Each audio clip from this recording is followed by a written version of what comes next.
Nah sekarang saya nanya ibu-ibu, bapak-bapak, selama ini menghirup oksigen bikinannya Allah nih, pernah bayar nggak?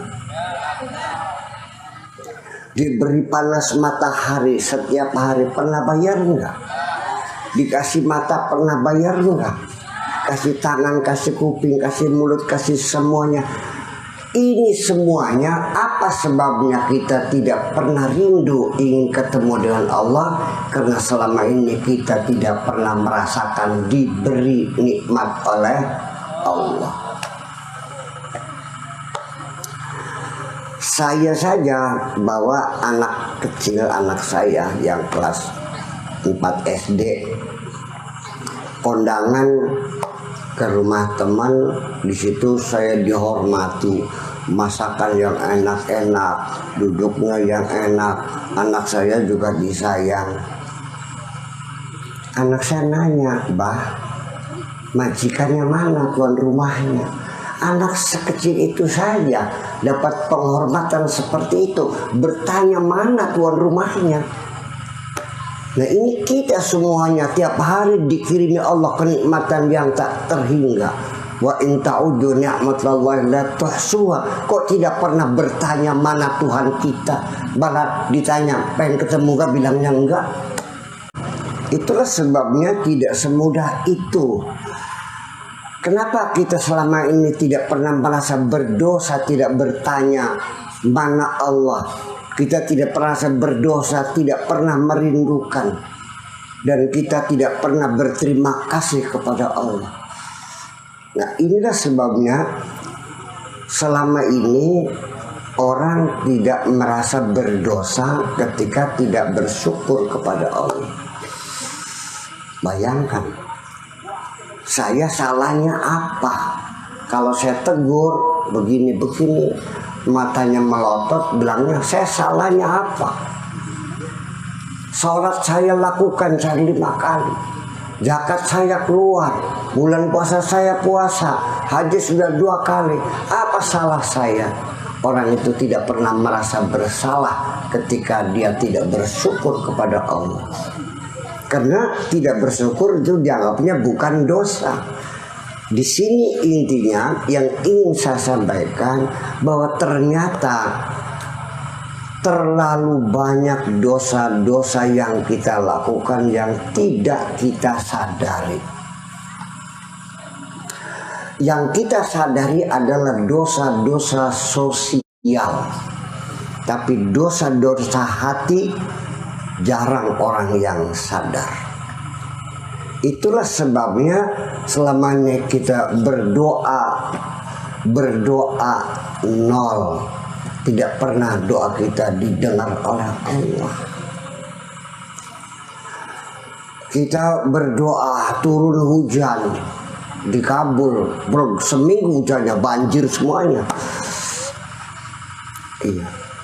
Kita berdoa orang tua supaya sembuh, malah mati pisan. Kenapa? Karena dosa-dosa hati itulah yang menutup hati kita. Kalau dosa mencuri, dosa nyopet, dosa demenan, dosa mabok, itu mah dosa zahir yang gampang oleh Allah diampuninya.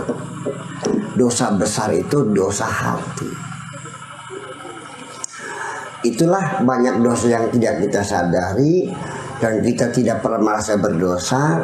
Yang kita minta ampun hanya dosa minum mabuk, dosa mencuri, dosa dibikin kalengan ngambat di ngetaneng wong, ya, dosa apa lagi, dosa nyuri motor. Tapi dosa hati tidak pernah kita sadari. Oke, sekarang saya mau menjelaskan kepada ibu-ibu. Pernah nggak punya anak suka ngambil uang? Oke. Bapak-bapak, anak-anak suka nggak anak ngambil uang di kantong bapak di kapsul? Iya. Duitnya 1 juta, kini kan sangat terus. Perang sana kecil. Iya. Laki-laki uang hilang semuanya. Ternyata diintek, ternyata anaknya sendiri yang ngambil. Ibu marah nggak, Bu?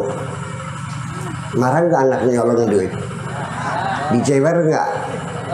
Begitu anaknya mi ampun, selesai. Dari rumah berangkat, ternyata kepala sekolahnya datang, Bu, anak ibu sudah 1 minggu tidak berangkat sekolah. Ya Allah, kemana saja kau pergi? Dari rumah berangkat sudah sarapan dikasih jajan, ternyata kamu tidak sekolah. Kemana? Ternyata Jatibarang main dingdong di sana. Marah nggak Pak? Tampak nggak? Tampak. Ampun nih, nggak lagi udah selesai. Apapun kesalahan anak-anak kita, ya mencuri uang, ya tidak berangkat sekolah, ya mecahin kaca orang lain, kita orang tuh ya udah ganti aja deh, udah Bang Pura minta maaf tetangga, punten tebas kaca diganti malah, kan seperti itu. Tetapi ketika tidak bersyukur, anak itu di dalam perut ibu berapa bulan? 9 bulan. Ngedennya enak nggak? Sakit nggak Bu? Ya Allah, enak. Ibumu melahirkan kamu nih, dengerin baik-baik.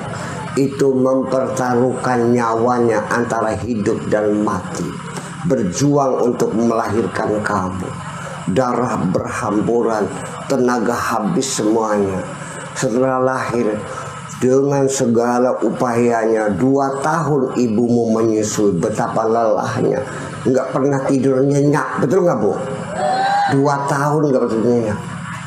Itu pun sampai 6 tahun kadang-kadang, baru ngantuk sebentar udah bangun lagi.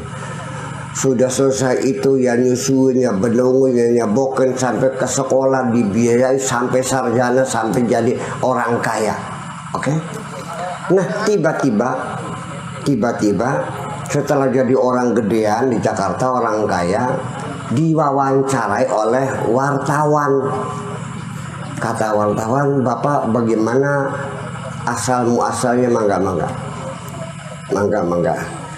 Bagaimana asal muasalnya, ceritanya Bapak ini bisa jadi orang kaya raya di Kenanga ini, sampai punya sawah 100 hektar, punya mobilnya 5, ya punya helernya 3. Oke. Lalu si anak tadi ditanya oleh wartawan, berapa banyak orang tuamu memberi modal kepadamu? Lalu kata anaknya, aku tidak pernah dibiayai oleh orang tuaku, aku tidak pernah dimodali orang tuaku. Ini semuanya adalah hasil jerih payahku sendiri, hasil banting tulang peres keringat. Awan dadi bengi-bengi dadi, indas dadi sikil-sikil dadi, banting tulang peres keringat. Si ibu mendengar anaknya mengingkari jasa orang tua, bahwa ibuku tidak pernah memberikan modal apapun. Marah nggak Bu? Tidak. Sudah tidak bisa marah lagi kok kepada anak yang tidak menghargai jasa orang tua. Sudah tidak ada air mata lagi. Kecewanya sudah di luar batas kemampuan manusia. Akhirnya dipanggil, sini saudagar kaya, mulai hari ini kamu bukan anakku lagi, dan mulai hari ini jangan kau panggil aku ibu. Selesai. Paham? Sakit hati. Itulah dosa-dosa besar, itu dosa hati. Kalau dosa jiwit bukan bisa wajar, dosa cilik kan enggak? Paham sudah mah? Paham. Nah itulah dosa-dosa besar yang kita lakukan setiap hari. Kita tidak pernah menyadari itu adalah dosa. Subhanallah. Ya, ya Allah ya Rabbi, sehari-hari kita ini kadang-kadang bukan di tempat sedang sembahyang, sedang menghadap Allah, ini otak berselancar kemana-mana, ngajarin istrinya tetangga. Jujur aja, ini hati. Tolong, bahwa yang dosa itu adalah dosa hati. Kalau tangan, kaki, mata itu mah serdadu, tergantung komandan. Komandannya mana? Hati ini. Iya, kopral nembak orang disuruh atasannya, yang salah siapa? Atasannya. Itulah hati kita bertanggung jawab. Jadi kenapa? Itulah makanya perlu kita bangun hati kita ya, supaya jadi orang yang benar. Makanya Allah mengatakan afala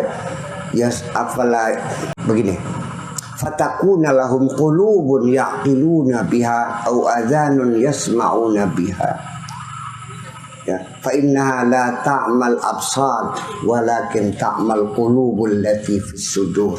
Sesungguhnya bukan mata yang buta, tapi hati yang ada di dada ini yang buta, tidak pernah merasa bersalah. Jadi saya ingin mengatakan, ibu-ibu pengen bener nggak bu? Kayak siapa benernya? Kayak Kanjeng Nabi Muhammad Shallallahu Alaihi Wasallam, itu uswah. Kalau persis mungkin nggak mungkin, minimal ya mendekatilah, ya kan? Atau paling tidak asal Kanjeng Nabi ngelayabe ngulon, kulane melu ngulon bege untung lah kita. Karena tetap belum sempoyongan tapi ya sudah lumayan. Ini Kanjeng Nabinya ke utara, kitanya ke selatan. Ini sebabnya. Jadi sebabnya hari ini kita ini kenapa tidak pernah merasa bersalah, karena hati kita itu menjadi buta, tertutup hati kita ini. Saya mau nanya, mencuri aqua dengan tidak bersyukur, mana yang lebih besar dosanya? Tidak bersyukur itu Allah mengancamnya, inna azabi lasyadid. Oke, saya mau nanya lagi ya. Ketika bapak-bapak, ibu-ibu pergi ke sawah, ternyata padi kita dimakan kelowor. Apa itu? Padinya dimakan burung. Oh, padinya dimakan burung. Padi dimakan burung. Jadi ketika lihat ke sawah kena kelowor, kelenger bu, kelenger. Kecewa nggak? Pulang-pulang lawang ditendang, istri dimarahin, anak ditampar, kesel kan? Kecewa kan? Kepada siapa kecewanya itu? Yang menumbuhkan padi siapa? Yang bikin kelawar siapa? Yang bikin gabah siapa? Yang nurunkan hujan siapa? Ketika nggak jadi, marahnya kepada siapa? Orang tidak sadar. Bayangkan, orang tidak sadar setiap hari marah kepada Allah. Nah ini, selama ini kita tidak merasakan bahwa kemarahan dosa, bahwa sombong dosa, putus asa dosa, kasut dosa, dengki dosa, tidak disadari, dianggapnya sah saja. Ini persoalannya. Itulah sebabnya hati kita menjadi buta, tidak tahu mana yang benar, mana yang salah. Baru merasa berdosa kalau bangunnya kesiangan, tidak sholat subuh, baru bilang astagfirullahaladzim. Allah ya Rabbi. Nih, oke. Kecewa, dosa enggak? Saya ingin bertanya kepada ibu-ibu. Mangga. Iya. Iya. Mangga.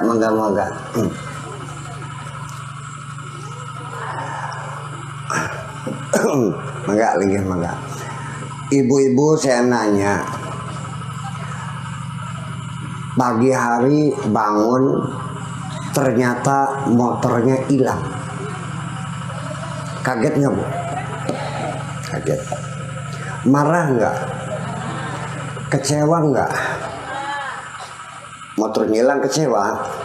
Benar, kecewa. Motornya nih Pak, dengerin, ibu-ibu, motornya hilang, kecewa. Saya mau bertanya,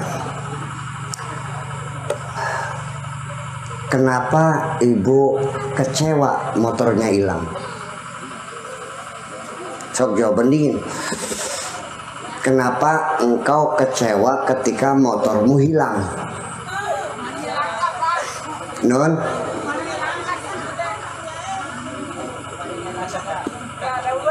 Oh nggak ada uang, oh kreditnya belum lunas gitu. Ya oke.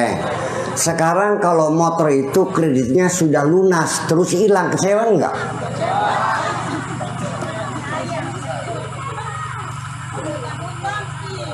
Apalagi sebabnya? Kenapa kecewa? Ya, motornya bagus, harganya mahal. Kalau motornya nggak bagus, kecewa nggak? Sok apa lagi? Bungungnya karena hanya satunya. Sekarang kalau motornya 4, hilang 1, kecewa nggak? Yang benar jawabnya dong. Pertanyaan saya, kenapa motornya hilang, kecewa? Alasannya karena kreditnya belum lunas. Kalau sudah lunas, kecewa enggak juga. Jadi ini jawabannya belum ada yang benar ini. Udah, saya nanya lagi. Kalau yang hilang itu motornya Mandarpum, orang Kertasmaya, kecewa nggak Bu? Ibu-ibu di Pekandangan ada motornya Mandarpum Kertasmaya, Mandarpum motornya hilang Kertasmaya. Ibu kecewa nggak?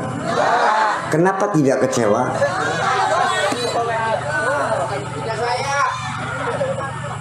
Karena bukan motor. Nah itu dia.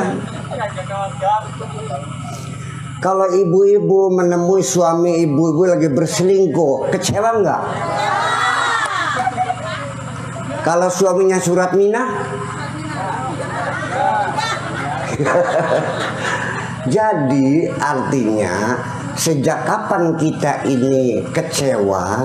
Sejak kapan ketika kita kehilangan sesuatu kecewa adalah karena kita sudah merasa memiliki. Betul nggak?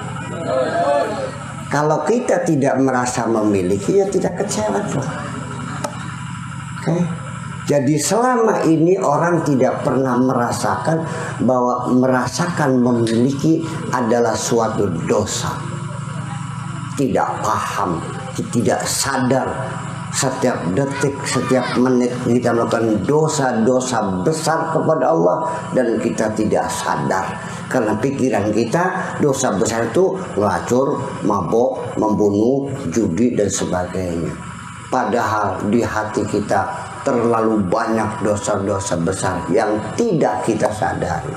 Itulah makanya fa innaha la ta'mal absar walakin ta'mal qulubul lati fis sudur. Karena hati kita sudah buta, tidak tahu mana yang benar, mana yang salah. Tidak bisa melihat besarnya dosa. Semuanya itu. Kenapa saya katakan memiliki berdosa? Oke, saya buka kartunya. Allah itu sebagai Tuhan, percaya enggak? Langit bumi punya Allah bukan? Semuanya. Lillahi ma fis samawati wa ma fil ardi. Langit, bumi dan seisinya semuanya milik Allah. Yakin? Benar? Semuanya punya Allah? Ya, jadi kita percaya Allah ada bukan sekedar ada, tapi kita meyakini semuanya ini adalah milik Allah. Itu akidah, betul nggak? Oke, sekarang punya Allah. Nah, sekarang ini HP punya siapa? Langit, bumi dan isinya punya Allah, termasuk HP-nya, termasuk kameranya, termasuk mic-nya, termasuk listriknya, termasuk sound systemnya, termasuk tendanya, rumah kita, langit bumi, sisnya, kodoke, ulane, kintele, bangkongnya, KBDK. Betul nggak gitu? Kita dipilih siapa? Dapat bikinnya siapa? Kita asalnya dari mana? Nanti kembalinya kemana? Oke, itu iman. Nah, sekarang motornya hilang, kecewa karena merasa memiliki. Berarti di sini ada dua pihak yang mengklaim memiliki. Apa yang terjadi? Kata Allah, ini punya aku semuanya. Dan kita merasa memiliki, ini juga punya gue. Berarti ada dua pihak yang mengklaim kepemilikan. Rumah itu ada dua orang mengaku, yang ini bilang ini rumah saya, yang ini bikin rumah saya. Bertengkar enggak? Kalau HP ini ada yang ngaku, gulat enggak saya nih? Kalau kamera ini punya Pak Ibnu, terus ada orang merasa ini punya saya, urusan ke polisi enggak? Jadi artinya siapapun yang merasa memiliki apapun di dunia sama dengan siap bertengkar dengan Allah. Betul nggak? Hati kita tidak sadar bahwa itu dosa. Itulah makanya ketika saya menegur orang itu, karena dia tidak ada, dia marah. Jadi kita sebenarnya masih kurang bener baik. Salah apa kita nih? Nyolong beli, maling beli. Pada tiap hari dia melakukan dosa-dosa besar di dalam hatinya itu. Itulah sebabnya Allah tidak akan mendengarkan doanya orang yang hatinya melakukan dosa-dosa besar itu. Allah lebih mengampuni telembuk-telembuk yang di Jakarta itu. Ya, bisa terjadi. Bahkan kalau kita ngaji di ilmu kitab hikam itu, ini kitabnya Ihya Ulumuddin Tasawuf ya. Imam Ghazali ini Imam Al-Junaidi mengatakan bahwa orang berbuat dosa yang berakibat dia merasa bersalah dan meminta ampun adalah lebih baik daripada orang yang berbuat baik tetapi menimbulkan kesombongan. Ya, ini perlu kita sadari bahwa beragama itu di sini adanya, di dalam diri kita ini. Allah itu Tuhan kita yang memiliki segala-galanya, dan apa yang ada di tangan kita, di kantong kita, rumah kita itu adalah semuanya milik Allah. Jadi statusnya adalah hanya hak guna pakai, atau dalam istilahnya sebagai inventaris. Saya berkata begini bukan hayalan tapi fakta dan bisa saya buktikan. Ibu-ibu pengen tahu buktinya enggak? Pengen, bahwa ini hak sementara. Nanti suatu ketika apapun yang kita kumpulkan setiap hari, ya, harta, rumah, mobil, segala macam yang kita miliki, nanti pada saatnya akan jatuh tempo dan semuanya akan ditinggalkan. Dia kembali tidak membawa apa-apa. Betul nggak? Terjadi tiap hari enggak? Kenapa kita tidak sadar? Itu persoalan. Jadi itulah makanya dalam agama Islam ini dianjurkan tata krama kalau kita mau menggunakan barang orang lain. Permisi enggak? Ini sendal saya, ada orang Pak Kiai pinjam sendalnya ya. Oh mangga sekali. Begitu kan? Kalau nggak permisi lagi apa namanya tuh? Nah, kalau kita yakin bahwa semua yang ada milik Allah dan ini hak guna pakai, maka setiap kita mau memanfaatkan apapun, kita harus minta restu dulu dari Allah. Makanya kullu amrin dibalin la yubda'u fihi bi bismillahirrahmanirrahim fa huwa abtar. Jadi apapun kita mau menggunakan apa saja, mau makan, mau minum apa saja, selalu mengatakan Bismillahirrahmanirrahim atas nama, jangan dengan nama, atas nama Allah yang Maha Pengasih dan Maha Penyayang. Itu tuh kalau bahasa Jawanya punten Gusti, kula bade ngangge toyane sampean banyak wudu. Gusti kula nyuwun isine bade adus bismillahirrahmanirrahim. Kula bade minum bismillahirrahmanirrahim. Kan seperti itu. Paham betul kan? Ibu-ibu, bapak-bapak, dulu waktu datang ke alam dunia ini bawa apa dulu? Enggak bawa apa-apa. Setelah ini difasilitasi oleh Allah dengan mata, dengan telinga, dengan hidung. Ya akhirnya punya suami, punya anak, punya rumah. Setelah itu semuanya kalau sudah habis kontraknya dikembalikan lagi kepada Allah dan kita kembali juga tidak membawa apa-apa.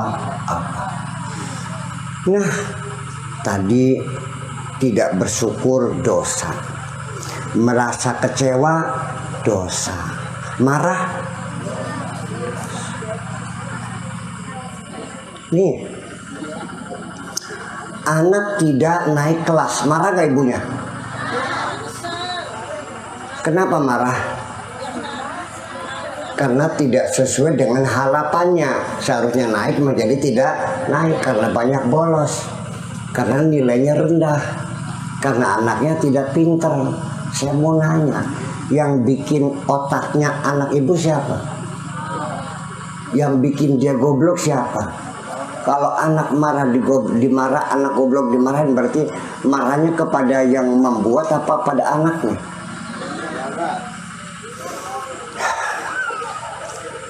Oke. Ibu sahabat dari Memunah ya, bikin apa namanya, sambal goreng, dikirimkan kepada Pak Kiai Sakur di Cadang Pinggan. Maksudnya kepengen dicicipi lah makanannya. Oke. Setelah saya cicipin, saya jelek-jelekan. Ini sambal goreng apa? Wong pekandang perangsane paling hebat dewa. Eman-eman untuk mungkin makin enggak.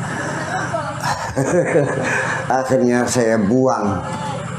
Yang pertanyaan saya, yang nangis itu yang bikin sambal goreng apa sambal gorengnya? Jadi kalau kita memuntahkan kemarahan kepada siapapun, kepada siapa marah kita? Kepada Allah yang membuatnya. Sih, selama ini kita tidak pernah menyadari dosa-dosa hati. Itulah sebabnya Kanjeng Nabi Muhammad SAW berpesan, ya ayuhan nas tubu ilallah fa inni atubu ilallah fil yaumi mi'ata marrah. Hai manusia, bertobatlah karena aku ini bertobat kepada Allah satu hari itu 100 kali. Ibu-ibu dan bapak-bapak di Kenanga ini sehari bertobatnya berapa kali? Rasulullah menganjurkan kepada kita, bertobatlah yang banyak. Aku ini 100 kali. Nabi Muhammad dosanya apa? Dia dijamin oleh Allah tidak berdosa. Tapi kenapa dia bisa merasa berdosa? Itulah namanya orang benar. Orang benar itu orang yang tidak merasa benar, tapi ngerasanya selalu bersalah. Siapapun di sini yang merasa dirinya benar, berarti dia sejak itu sudah tidak benar. Apalagi ngerasa paling benar sendiri, yaitulah orang yang paling tidak benar sendiri. Karena orang yang merasa paling benar sendiri selalu menyalah-nyalahkan orang lain.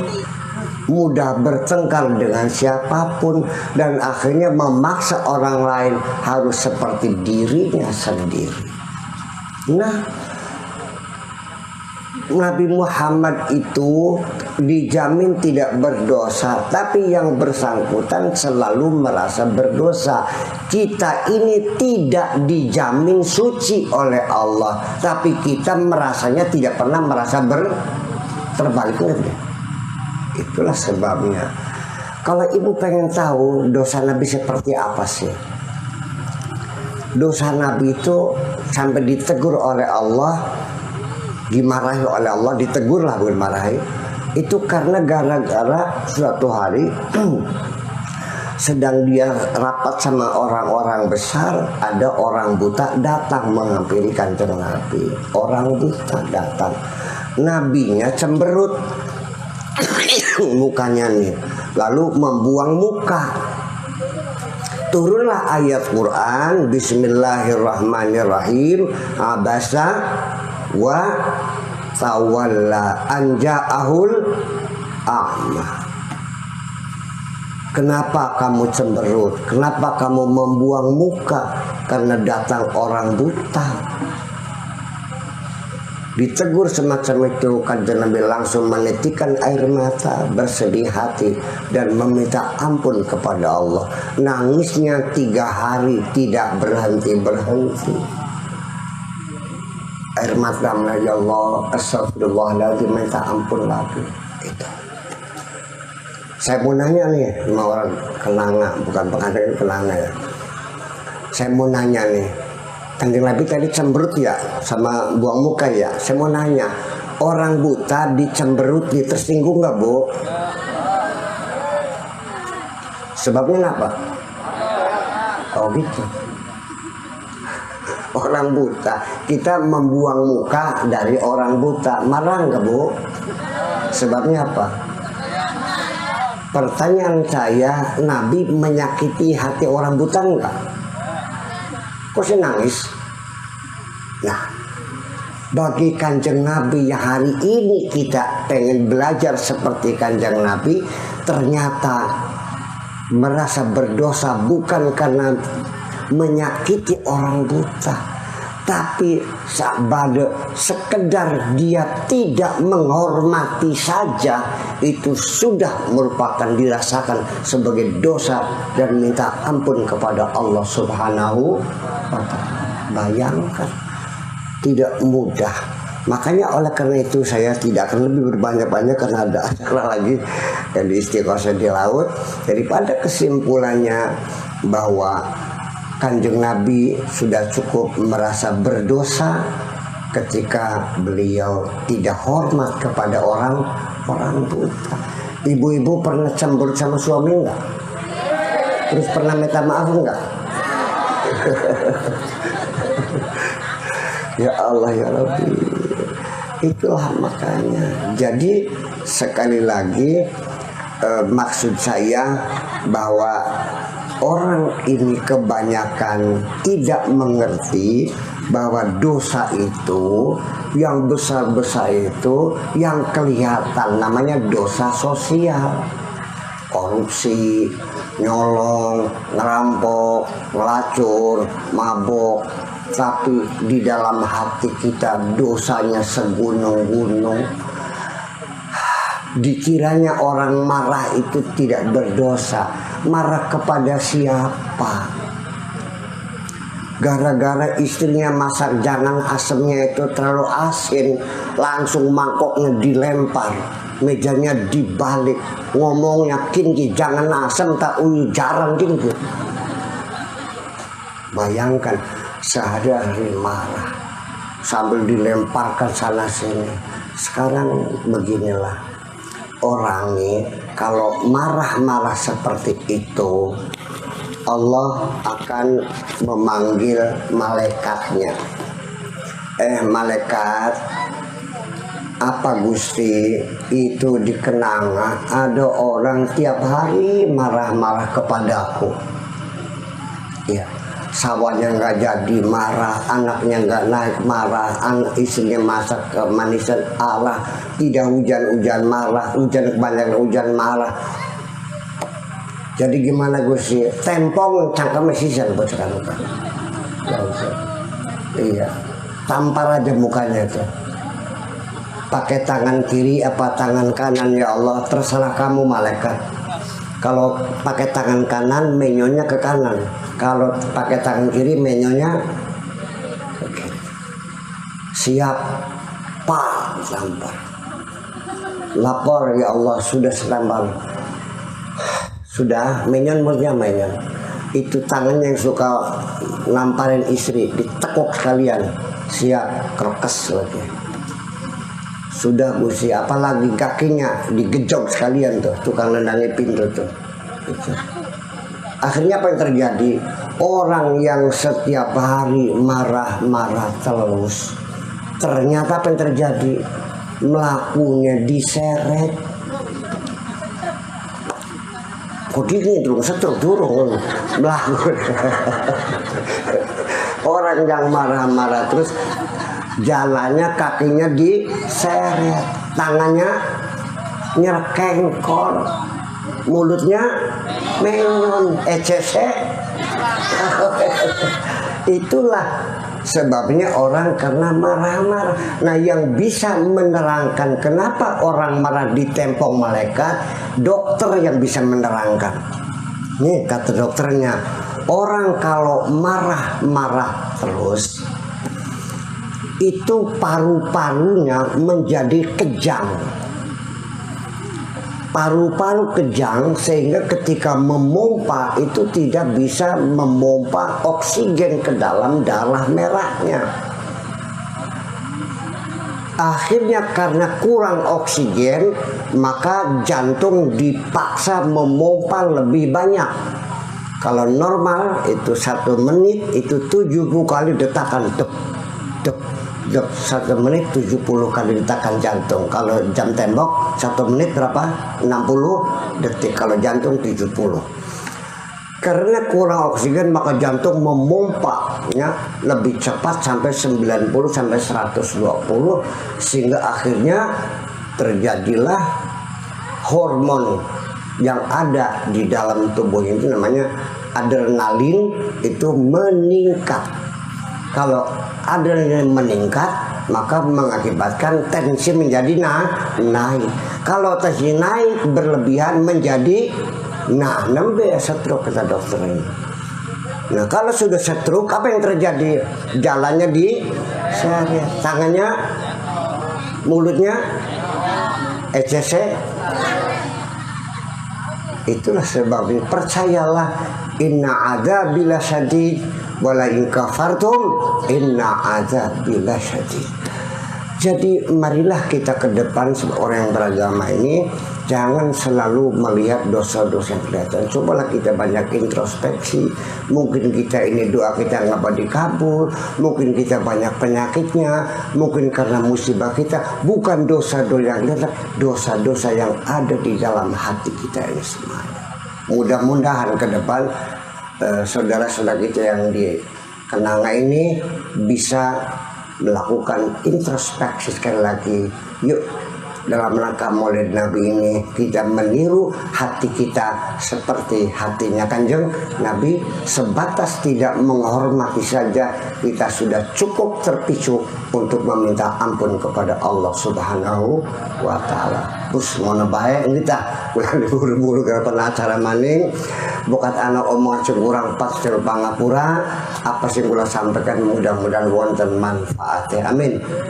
Mangga sarang-sarang bismillahirrahmanirrahim. Rabbana auzi'na an nashkura ni'mataka allati an'amta 'alaina wa 'ala walidayna wa an na'mala shalihan tardah wa adkhilna bi rahmatika fi ibadika shalihin. Rabbana atina fid dunya hasanah wa fil akhirati hasanah wa qina adzabannar. Wassallallahu ala sayyidina Muhammadin wa ala alihi wa sahbihi ajma'in. Subhana rabbika rabbil izzati amma yasifun wa salamun alal mursalin walhamdulillahi rabbil alamin. Assalamualaikum warahmatullahi wabarakatuh.